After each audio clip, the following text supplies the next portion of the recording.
Okay. Hi, everyone. Thank you so much for coming. People who are there in person and people who are online, very much appreciated. Today's talk by Sugat Dabholkar about critical navigation of disciplinary values. And Sugat is working here at Rutgers as a postdoctoral fellow with the Bio for Community project, in which we developed and are studying justice-centered, community-based science curriculum for middle school students. And Sugat is particularly interested in supporting, and this is where a lot of his expertise lies, in supporting connections between school and community, sort of to support consequential action. And he's also interested in the relationship between epistemic agency and rightful presence, and some new ideas that he's working on around that in the context of the curriculum. Before joining Rutgers, Sugat earned his PhD in the learning sciences at Northwestern, so we share a home in that sense, under the advisement of Dr. Uri Mulinsky. He then continued to work there as a distinguished research fellow and taught undergraduate classes. Sugat has a bachelor's in computational biology and MBA in human resources. And a core aspect of his work is understanding how people navigate their relationships with knowledge in various disciplinary domains. So he's interested in questions such as how do people's relationship with knowledge shift as recipients, evaluators, or producers of knowledge? How do they view their own and practitioners' participation in disciplinary domain? And how specific designs of learning environments can support learners in navigating their agency in various knowledge domains. And that's what he's going to talk about today. He is a really impressive early career scholar. Very lucky to have him with us at Rutgers. Multiple journal articles published in top journals, many published conference proceedings, has won multiple awards, including Best Student Paper Award for American Educational Research Association, the Special Interest Group, the ATL-SIG, and also the Robert Tinker and ARA ATL-SIG Scholarship for Emerging Research, as well as a dissertation year fellowship from Northwestern. Outside of academia, he enjoys hiking, cooking, playing chess and table tennis. And I am truly pleased and honored to have him be part of Lunch and Learn, and very much looking forward to learning from him today. And so without further ado, Sugat Dabholkar, take it up. Thank you so much. Yeah, thank you for that kind introduction, Ravi.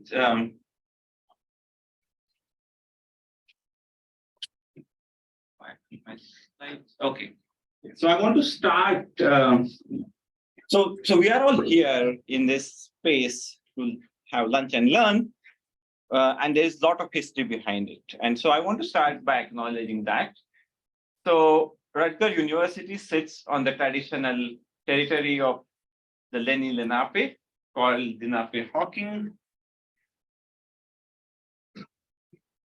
And so this is a land and neighbor acknowledgement that I want to share before my presentations, and something that I'm drafting and redrafting and learning from different resources. So this is something that I'm struggling with, but this is something that I see an important part of my scholarship and learning. So I pay respect to indigenous people throughout the Lenape diaspora, past, present, and future, and honor those who have been historically and systematically disenfranchised. I also want to acknowledge that much of what we know of this country today, including its culture, economic growth, and development throughout history and across time, has been made possible by the labor of enslaved Africans and their ascendants, who suffered the horror of transatlantic trafficking of their people, chattel slavery, and Jim Crow.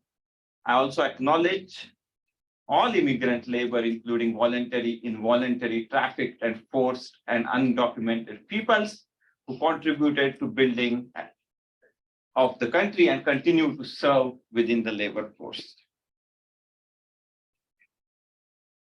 With that, I want to start talking about critical navigation of disciplinary values. And this work I did. So between Northwestern and Rutgers, I made a stop. And that was the last summer. And I worked with amazing professors, Julia Govea, and thank you, Julia, for joining on Zoom, and Lawrence Uricchio. And we worked at Tufts, and that's the work that I'm presenting today.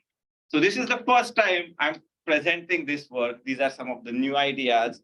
So I'm excited to share those and get your feedback. So these are sort of ideas that are being formulated, and I'm honored to have this space to think about these ideas with you. So this is how it started. So I read this article that Julia wrote, reviewing 3 articles, and it was in Current Insight about political identities and science learning. And then I wrote to her, and we had a meeting, and she was working on a project with Lawrence, and we thought, can we use some of these ideas and lens as we study student participation in that course? And we wrote for a grant at Tufts, and we got it, and then we worked on this project. So it's about understanding how students navigate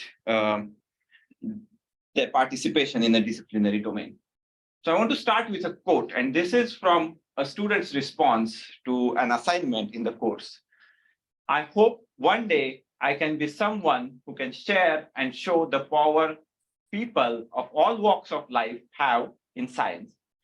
In the paper, I thought it was really interesting how they discussed the potential evolutionary basis of the heteronormative and patriarchal Euro-American cultural norm, and how it is viewed as the natural order, which I think brings out more questions and shows some biases. So this is the kind of reflection that was happened in a course, and we were studying what prompted such kind of thinking and reflection. So this work is about learning, identity, and disciplinary participation. And in this Lunch and Learn series, there have been amazing speakers from learning sciences. So from Deborah to Naomi, we have had, so many of you are already familiar with these ideas. In this work, we see learning as fundamentally cultural process. We attend to calls that ask us to more explicitly conceptualize and empirically study the impact of power, politics, ideology, and ethics on learning and schooling. And in this work, we are thinking about learning environments, how they can either support or constrain particular kinds of identities or imagine trajectories of becoming. We want to consider the how, the for what, and the for whom and with whom of learning. And this is the call that was in cognition and instruction, and we want to attend to this by centering justice and supporting development of political identities to support minoritized students' participation in STEM disciplines.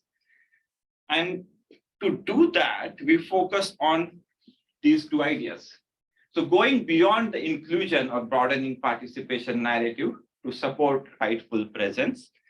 And I'm going to talk more about this when I discuss the theoretical framework, and understanding students' interpretation of disciplinary values in specific learning contexts.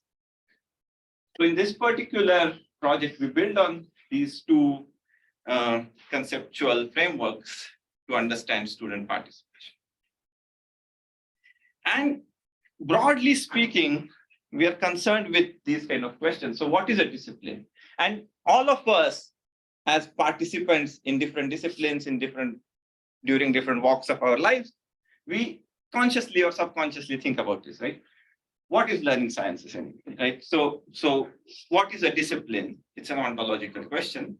That's not what I will talk today, but I'll talk about the second part, which is how does one perceive a discipline and make sense of disciplinary values and participation in connection with their self. So this is an epistemological and axiological being something that's concerned with values. So knowledge and value. So how does one sort of make sense of a discipline and their participation in connection with their identity? And there are multiple aspects of that. So the first part of the conceptual framework that has shaped this work is disciplinary values interpretation. And this is Safir Wakil's work, which talks about the process of how students learn about values of a discipline and how they learn about who they are and who they can become in that discipline.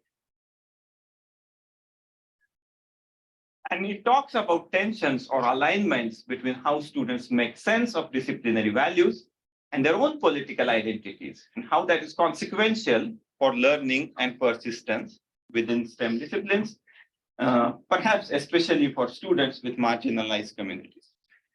And I'm going to just share a quote from this paper, which is by a student with pseudonym Lupe, who talks about this. So this is a high school student in a computer science class talking about how they have always been scared that someday they're going to sell out and do something that they hate. They feel like even thinking like computer science like that, like being a part of huge, unfeeling, oppressive corporation that makes you money for sure, but never does something good. So there is this one narrative that there is a leaky pipeline because the disciplines, the students can't make it to the discipline. But there is this another important realization that what if they don't care what those disciplines are or what those fields are, and they don't see match of what they value for their own selves, and if that doesn't match with what is valued in the field, right? And Vakil talks about that. The another part of this work is rightful presence, and that draws from work of Caleb Barton and Edna Tan. And this is going beyond inclusion and broadening participation narrative and thinking about presence, about rightful presence in the process of learning. So this idea emerges from critical justice studies of guest-host relationships in sanctuary cities. And there are three tenets that authors talk about. And I'm going to focus on the first two, but I'll show three anyway. So the first tenet is about allied political struggle being integral to STEM learning. So it's not about hosts extending rights to the guests, but it's about collectively reauthoring those rights and what it means to have rights. And so that is the first part. The second part is rightfulness being claimed through presence. So making justices and injustices visible and talking about those. And the third part is collective disruption of this guest-host classroom relationalities. So with these two frameworks, we studied this computational biology undergraduate class in a private research university in East Coast area of the United States. And this is how the description looks like. And I want to show this to point out that this is a so-called regular neutral biology class, right? Computational biology class. It's not a class that is focused on equity, inclusion. It's not a class that is specially designed for this, but this is what the description looks like.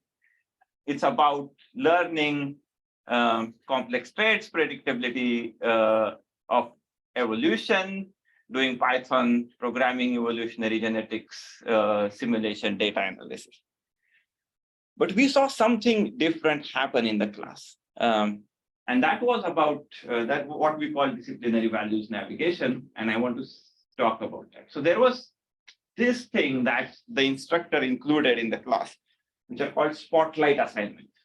So these are a series of 12 assignments that featured computational research of scientists belonging to minoritized backgrounds.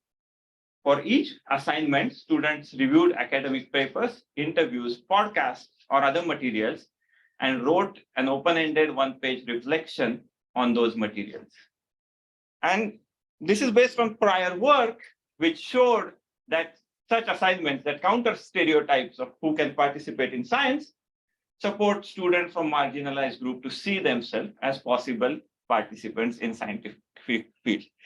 So I want you to note that even this is that inclusion broadening participation narrative, right? Having a minoritized group, seeing them as participants in the field. But what does that participation entail is something that we wanted to talk about. Okay, so we collected data from 38 students, 24 consented, and out of those 24, 12 responded to demographic survey. 8 were female, 4 were male, 10 were white.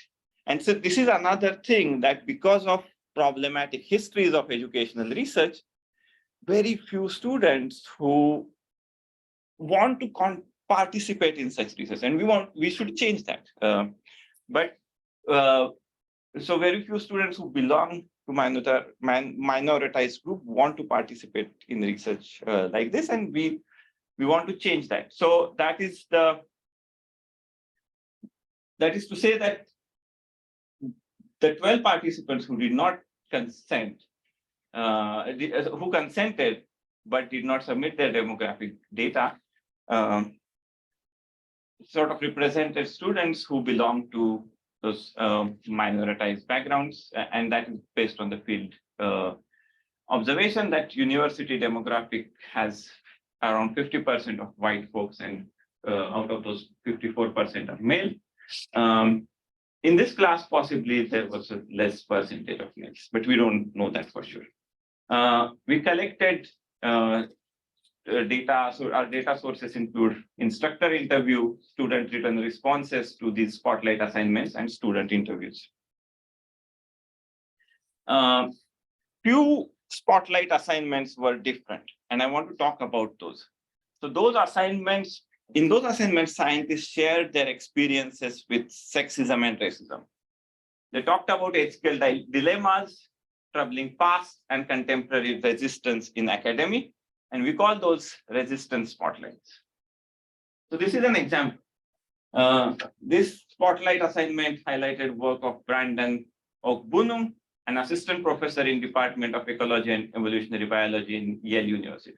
And students listened to a podcast of Professor Ogbunu, in which he talked about his experience with police as a Black man. He also talked about eugenics history of genetics research. And this is a quote from that talk, doubling down on his James Watson's 2007 comment, where he said, "Though I hope people are equal, people who have to deal with Black employees don't believe this to be true." He had further things to say about Black people and white people, differences he attributed to genetics. So this is the history of the field. We need to talk about this, and we need to challenge some of those assumptions that have shaped this. Another spotlight was Dr. Rory Rawls, assistant professor of biology at San Francisco State University. And she talks about Annals of Human Genetics. The journal was earlier Annals of Eugenics. So there is this past of what is studied. The whole branch of human genetics has its past in studying eugenics. And the university where she works has troubling past of human genetics research. And she says, by grappling with questions like this, we can begin a process of accountability, squaring up with our scientific past, intentionally shaping our future. As one small step, I now attempt to address some of the harm caused by my university's historic eugenics course in my own genetics course by explicitly discussing eugenics within a broader anti-racist, anti-eugenics curriculum. The third spotlight is on Ambika Kamath, Assistant Professor, Ecology of Evolutionary Biology, University of Colorado Boulder. She studies male territorial behavior of anolis lizards. And when she was sharing her work, her friend asked her this question: why does it sound like your lizards live in Victorian England? So this is an established idea in ecology of these lizards, that male have this territory and females follow the rules and follow males and so on. And she's like, what? And so she wanted to question that, and she wanted to challenge this established idea of anolis male territoriality knowledge with her advisor, who she described as a middle-aged, straight, wise, cis man. And they worked together. So note this, that he wrote a book on behavior of anolis lizards, her advisor. And he had, so when she first told him that her data doesn't match with what is an established wisdom and which he has contributed a lot to, he said, okay, cool, let's work on it together. And then they did that. So she says they were pushing each other not only to be better scientists, but also be better feminists. So students heard this story when Ambika Kamath talked about this. They also read an article about evolutionary origins of same-sex sexual behavior. And this is a debate in the field of evolutionary biology, that different sex sexual behavior, which we in colloquial language we call heterosexual behavior, is considered default. And they wrote a paper in Nature which challenged this assumption and provided an alternative hypothesis. So students read about this. So these are examples of spotlights which we call resistance spotlights. So we looked at these spotlights. We interviewed the instructor and used equity conjecture mapping framework to analyze that interview. We looked at students' written responses and conducted qualitative thematic analysis, and looked at student interviews to develop case studies. Okay. How am I doing with time? Okay, I'll move slightly fast. So some of you have this idea of what a conjecture map looks like. Certain ideas that you have, certain conjectures you have about how to support learning in a specific context. Based on that, you design the learning environment to have certain elements embodied in the learning environment. Those would mediate certain processes that would lead to specific outcomes. And then one tests how certain embodiments lead to specific mediating processes by testing design conjectures, and then how specific mediating processes lead to specific outcomes by testing theoretical conjectures.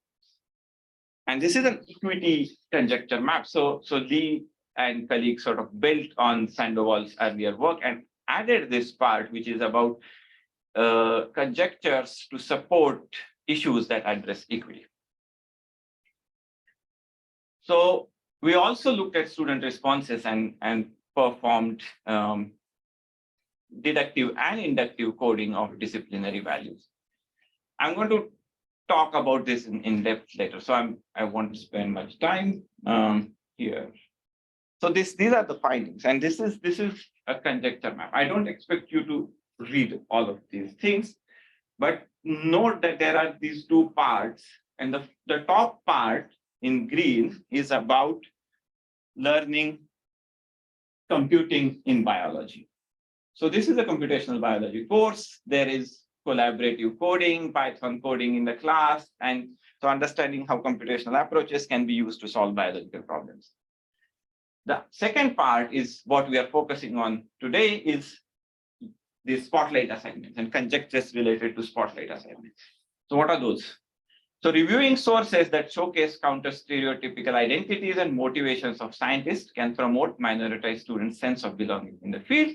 That was a conjecture that we saw in the interview. And then based on that, these spotlight assignments were created and provided to the students.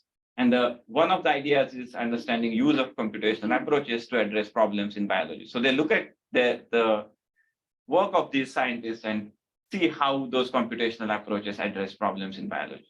But we focus on these two boxes. So this is from instructor's interview. He said, I think that, part of having the sort of variety of backgrounds of all different scientists would even if there isn't a particular scientist who represent particular student background, they really see as representing their background, that they see that there is not one sort of person who comes to this field, and that they're coming from all sorts of different kind of motivation and things. So this is more like the inclusion idea, the sense of belonging idea, and we see that. So we see that there is an intention of supporting sense of belonging, and which we think is very important. We also see something else. So this is what instructor said when talking further about these assignments. So he said, I think at a deeper level, I hope that students realize that there are people in the field who are challenging. Yeah, that not just the idea that other people can participate. We are not, white men, or don't come from sort of traditional academic background or any of that, but also that fields themselves have been exclusionary because the way questions are framed sometimes.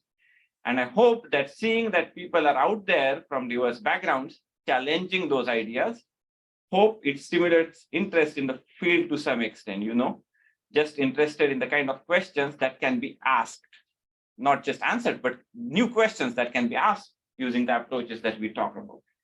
And this, we think, is sort of related to something that we see as happening with students, which we call navigation of disciplinary values. And I'll show some examples. So I'll show two cases of Juliana and Allison. Again, these are pseudonyms. And critical navigation of multiple values, which we saw objectivity and bias avoidance, diversity, resistance to disciplinary ideas, resistance to cultural norms, and social implications. So this is the first case, which is about supporting sense of belonging. So Juliana described herself as a cisgender Latina, a child of immigrants. And she talked about a mismatch between her personal interest in ecology and environmental biology and her learning experience in college biology so far. And she felt like whether she belongs to the field or she doesn't. And expectation from her family, her parents, who are engineers, encouraged her to at least work for medicine or something if she planned to pursue biology. So she came with this, and this is a quote when she talks about spotlight assignment. And also, I appreciate how he specifically goes for underrepresented people, like women, people of color. And I don't know, it's just like all different kind of people work on this and can be scientists. And I guess also this is personal, but like in my family, like my parents are like, okay, if you're going to be well, just at least work for medicine or something. And it's been hard to tell them no, I want to do ecology. And I tried giving them example and stuff like that. But there I see these are people. There are jobs in this basically. And this is stuff that they can be doing. And this is actually eye-opening. I even kind of internet stopped one of them. So we see that in Juliana's case, looking at these spotlight assignments supported her sense of belonging in the field. The second case is about allied political struggle for rightful presence. And this is the case of Allison, who described herself as white cisgender woman. And she talked about this course being first in her undergrad experience to have connections to world outside research, out to the world of research outside the classroom. And she specifically talked about assignments BO and RR that encourage students to think about persistent biases in the field of science. So there are two things in her case. One is sort of this moving deepening her understanding and moving from inclusion to allied political struggle. So initially she said, I feel like, I guess I haven't felt like I've had a course that really deals with like a lot of teaching about what is going on presently in the field, like hearing from different professors, research watching. So especially with all different backgrounds that we go over. Like I know you made it a point to have different cultural perspective and different like spotlight, minority spotlight, and that is really important. So this is also diversity, inclusion, but not rightful presence. But then she made that move when she talked more. And I think this transition is important, and we see that happening. So the idea of genetics, like, and eugenics, for that matter, kind of stemmed from like one perspective, which is like white male perspective. And it's important to recognize this, like, especially within an entire field, like how that trickles down through generations. Like, I'm like, I'm in lab, my PI teaches me one thing, and then I teach that to my undergrad, and it kind of passes on. And so that needs to be challenged, right? And so she says how it can be challenged. And she says paying extra attention to people who like historically have been silenced or oppressed, like have their voices not being heard as much is important thing to do so.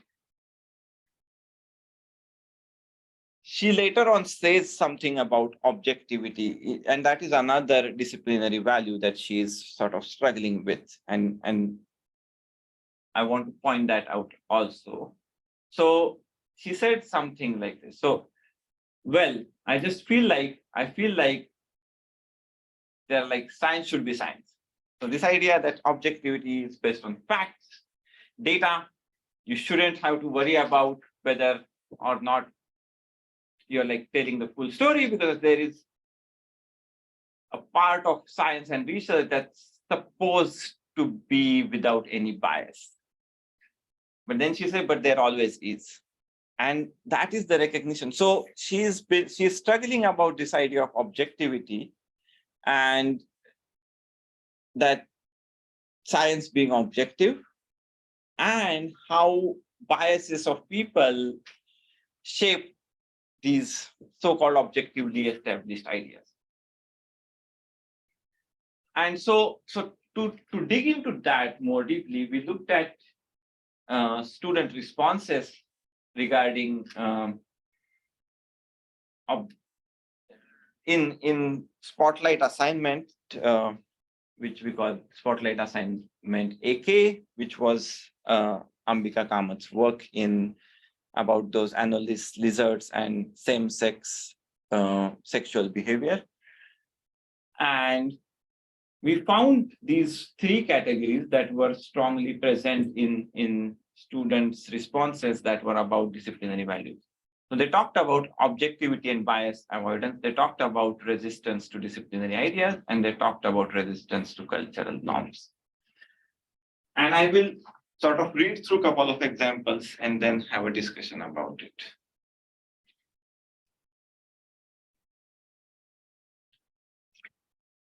So this is Anthony's response. He said, I feel like this clearly illustrates one of the fundamental backbones in biology, namely, it's more important to get closer to truth than for your own finding or belief to be right.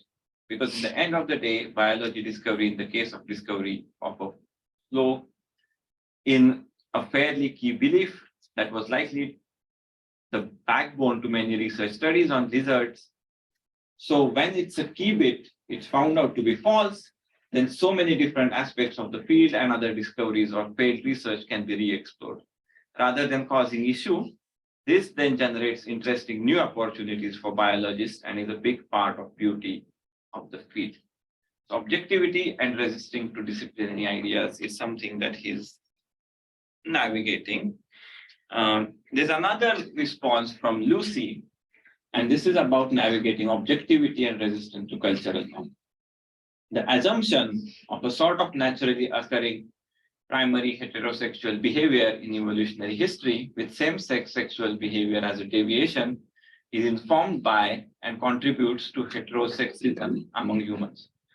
By presenting a shifted lens through which to explain the prevalence and patterns of SSB and DSP, Kamath shows how science can be improved when its practitioners try to question dominant social norms and their effects on previous scientific research and theory. The same principle is clear in her talk, How People Interpret the World. The world cannot be fully objective, but it is influenced by their different identities and places in it. Realizing this is good for both science and society. So this is how Lucy is navigating objectivity and resistance to cultural norm. And we see these themes occurring again and again as students are reflecting on these ideas. And I know I have shown you a lot of quotes, but these sort of help us think about certain specific things. So these spotlight assignments in general provided resources for students to navigate alignments and tensions between their personally held values and disciplinary values. These resistance spotlight assignments, the three the examples that I showed, they also mediated something else. They helped students seeing resistance to established ideas and cultural norms as disciplinary value in connection with other values, and supported critical reflection on how disciplinary values shape and are shaped by disciplinary participation and practice. So with this, we want to sort of theorize what's happening in these reflections, which we want to call disciplinary values navigation. And so we see students are reflecting about these questions. How have disciplinary values been shaped by cultural and historical processes? What values are for negotiation? By what processes can disciplinary values change?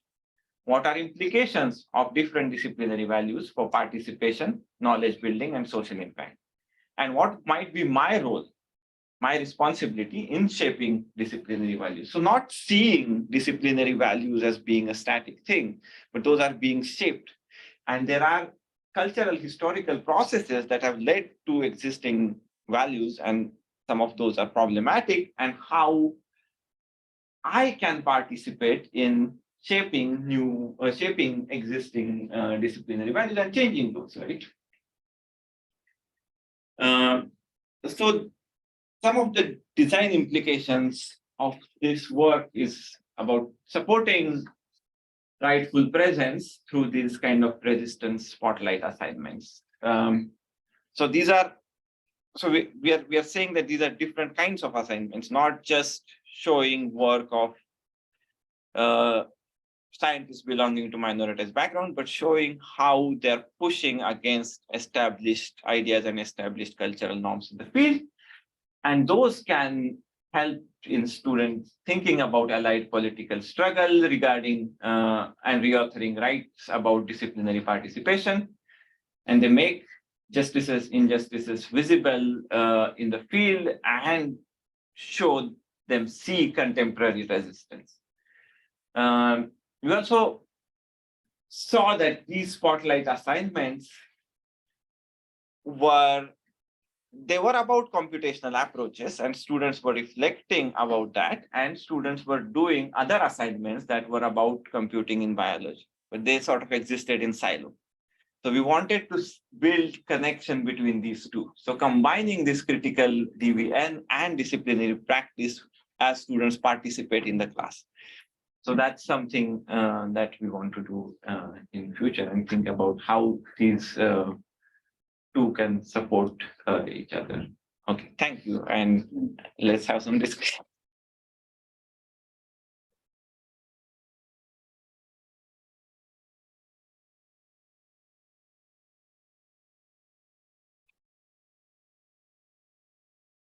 Any thoughts, ideas, comments, questions?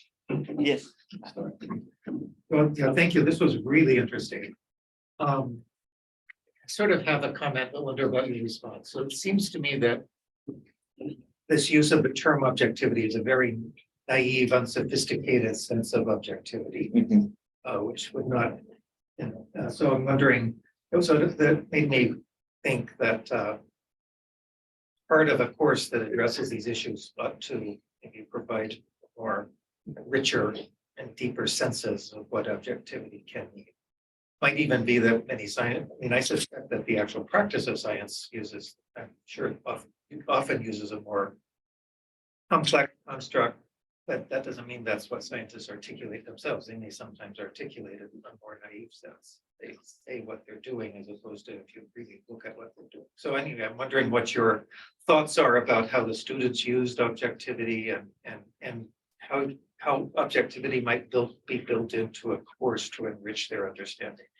Yes, no, that's a very important point. And I mean, I often struggle with my understanding of objectivity, right? And so there is this practice of science, and there is philosophy of science, and there is intersection between the two. And yes, in these responses, we see how students are using the word objectivity or something being objective would not be agreed by many philosophers of science who define objectivity in a particular way. And I think that's an important part of navigating that as a value. So as a student, when I see objectivity being a value in science, I'm perceiving it. And you're right. So providing more sources that would deepen that understanding of that particular value would help students think more about that. And in this particular case, so the resistance assignments were not about specific, I mean, one of them actually talked specifically about objectivity, but that was not from the philosophy of science perspective, that was a practice of science perspective. And I'm saying that it's different because many science practitioners also use the word. So students are using with some kind of naive sense. Many scientists working in the field also use in that sense. And so what we see is how students think about objectivity and avoidance of bias from this socio-political cultural lens and sort of challenging some of the established ideas and norms. So that part is interesting. I mean, I agree with what you're saying. Having a specific discussion about specific values like objectivity would enrich that discussion further. I'm not sure I'm fully understanding your framework. I'm just curious. Is the idea that there are different values for different disciplines, or is it that there are values that are sort of, the same across all academic disciplines, though some disciplines maybe weight some of them more heavily than others or something like that? And should we be trying to make them think about values in a specific discipline sense or in a sort of cross-disciplinary sense? Yeah, no, that's basically the. Sorry, I missed it. No. You did not. I just want to use this slide to situate the conversation. So we are not making one claim or the other. We are not saying that there are specific values within a discipline. In fact, that would be another axiological quest to see whether there are. We are saying that there is something that's happening when students decide whether or not to participate within a discipline or how to participate within a discipline, and that sense is shaped by what they see is being valued as a participation in the discipline, and sort of providing resources to think about that is helpful. So that's the second part. But your question is interesting. Are there computational biology? Are there 10 different values, or are there specific values? And right now we see these 5-6 values sort of bucket that we identified from student responses. We don't think that these are exhaustive and so on. And some of those would also be sort of across disciplinary borders, which are also fuzzy and so. what we are saying is thinking about the perception of students' values and in connection with what they're saying. Am I answering? Yeah, you are. In fact, that's the follow-up. Like, is the goal of the project ultimately to have prescriptive conclusions about, like, they should be less obsessed with subjectivity versus objectivity or something like that? Or is it purely to just get a sense of how these values get taught to students and not make any claims about what values should be preferred in a given discipline or something? So there is no prescriptive conclusion about values of a discipline, but we are trying to make a prescriptive conclusion about design of learning environments and providing the resources that allow students to navigate those values. And I think these resources will enrich students' understanding of those values. And as they engage with these ideas, as they engage what practitioners are doing, and sort of challenging some of the established values and ideas and so on. So, Does that involve a substantive account of the values in education then? Like you're making substantive claims about like educators should do, to make a more inclusive environment or something? Yes. And we are saying that having assignments like this will allow, and that's the conjecture mapping thing, right? So so we have tested design conjectures. I did not get into the details of that, but we tested the design conjecture. We are sort of moving towards theoretical conjecture. And the question that you're asking are about theory. And so how would this work contribute to the theory? And so it's about not necessarily commenting on values of the discipline, but it's about commenting on learning those values of the discipline. Are there questions in the chat also? Yeah, that's what I was I'm monitoring the chat. Okay.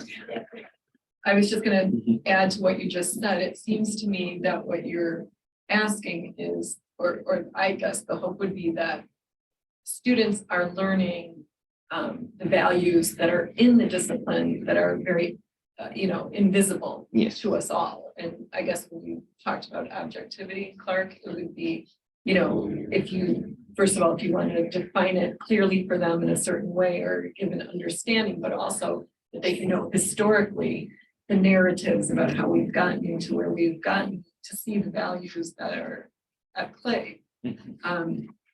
Thank you. I thought it was really interesting too. To me, it's like this whole process of getting socialized into a discipline. And we've asked always that people sort of assimilate and just, this is the discipline, this is how you walk the walk and talk the talk. And so this is really getting students and all of us to question those disciplinary values and beliefs. But I did appreciate what you said at the very end, like these spotlight assignments were really kind of separate. And have you begun thinking about, what you would be moving towards if they're combined? Because I actually thought when he asked the question about objectivity, that could be a way to combine it. Right as you're teaching the content, you're giving sort of the narrative of how we got here and then counter narratives at the same time. But I don't know if anyone is doing that kind of work. So we are thinking about it slightly differently and more with this idea of consequential learning. So having assignments that would sort of engage students in this practice of challenging disciplinary norms. So right now they're reading and reflecting. When they do computational biology assignments, they're actually coding and they're engaging in the practice in the discipline. Here, they're not really engaging in the practice of questioning the norms. So identifying a project on campus or somewhere that is consequential to their current lives, where they can use these approaches and question some of the established ideas and so-called wisdom and challenge that and using computational approaches that they're learning. So I think that would be sort of combination of these. Thank you for that.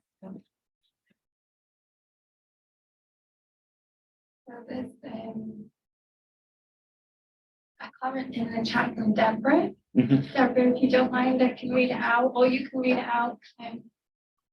Sugat, you can read it too. Hey, sure. Yeah. Thanks for the great talk, Sugat. I was also like wondering about this use of values as a noun and a verb in terms of like what tends to get valued. And I just was thinking if you could, elaborate on, like there seem to be like two distinct parts about, whether what is being seen as important or critical in a discipline through the examples introduced or challenging them, or also developing different parameters for evaluating certain tenets of the discipline itself. So to me it seemed like both seem to be happening in different ways, but have you tried to distinguish them, or do you see it as a entangled process of sorts? So Yeah, no, that's a great question. And we have also been struggling with this. So basically, when we are coding for these values and discussing about these values, and so noun versus the verb, and our positions about those values versus students' understanding of those values, right? And like I was saying about objectivity and how do we want them to see objectivity in the field versus how they sort of construct their understanding through seeing how people are practicing in the field. So when, yeah, this is something that we are also thinking more about, and right now, I mean, I appreciate your comment. I don't think I have an answer. We are trying to sort of refine these ideas more. One way of doing that is to see how to sort of have more categories of values and see what falls within a category, and then we see how fuzzy or how crisp those categories are, and then we see. So we are sort of going it from both deductive and inductive ways, and trying to see what we are seeing in students' participation and their reflection, and how that will help us understand both their values navigation and our theorization of disciplinary values navigation. Thanks for that comment.